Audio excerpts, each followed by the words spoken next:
Like if you go looked at the credits of any country album for the last 10 years, like who's playing fiddle or who's playing dobro, it's the same 3-4 cats. Any instrument, I mean, there's 3-4 guys of any instrument that's like, that's the guy you call or that's the girl you call. They were just probably year-round doing it, huh? Every day. They're doing it every day. God. I mean, we should have gotten into a different trade.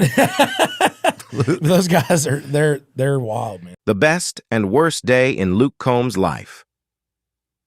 One of the hardest parts about being a musician or any type of performer is that sometimes you miss out on special days and occasions that regular folks would get to enjoy.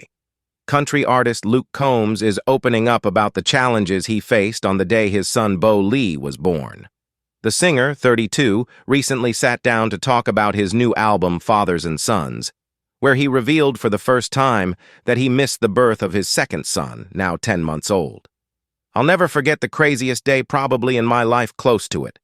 One of the best and one of the worst days in my life at the same time was, interestingly enough, and it's so hard to wrap my mind around it, he said before describing the day in full detail. So it's August 16th. I wake up in the morning, I'm in Sydney in a hotel room, and we're on tour in Australia.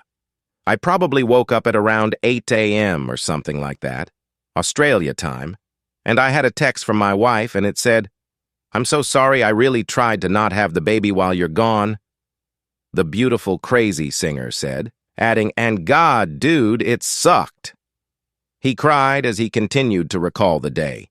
It sucked. My wife texted me on the way to the hospital, and he was 2.5 weeks early and I was supposed to be home and I wasn't.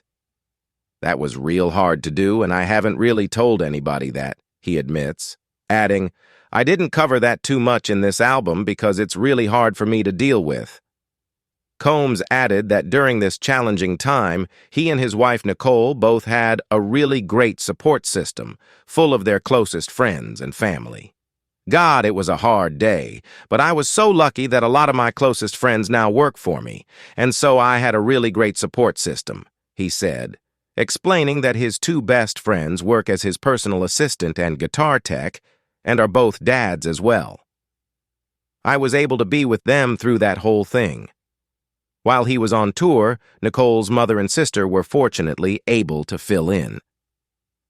Luckily, my mother-in-law came up for the month while I was gone, because obviously we have a 1-year-old and my wife is essentially 9 months pregnant at the time, so thank goodness she was there.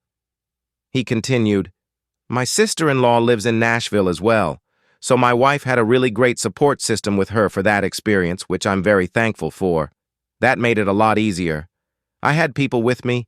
Everything went great. No hiccups in the process or anything." When Combs looked back on the experience, he said, "It's a defining moment in my life for sure. It sums up, in a lot of ways, some of the bad parts of the music business. The leaving and your schedule's crazy and you're traveling all over the place. It's not like I can drop everything I'm doing and fly 18 hours home." Luke and wife Nicole Hocking's love story begins long before their days of red carpets and #1 hits.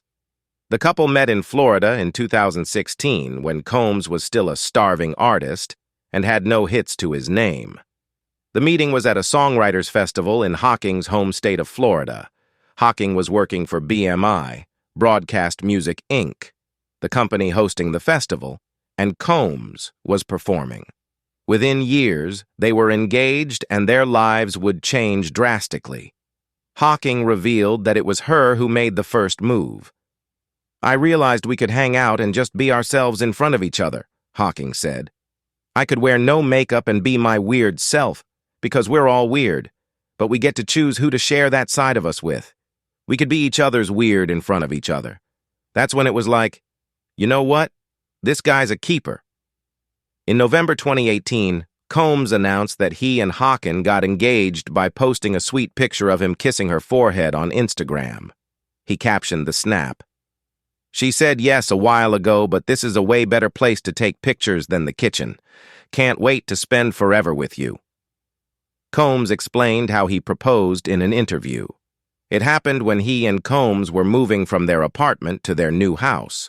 The beautiful crazy singer said he got down on one knee under the pretense of showing Hawking some new collars he got for their cats, sporting their new address.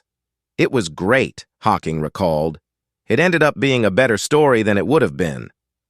Combs has written songs about Hawking, including Beautiful Crazy, that went on to win Song of the Year at the 2019 CMA Awards. In 2020, they got married at a small ceremony in Florida and later welcomed their first child, son Tex Lawrence Combs, in 2022. In a March 20th, 2023 Instagram video, the couple revealed that they are having another baby. So are Combs and Hawking done with the two boys, or are fans to expect another announcement sooner rather than later that number 3 is also on the way? It's too early to tell right now, but one can only hope.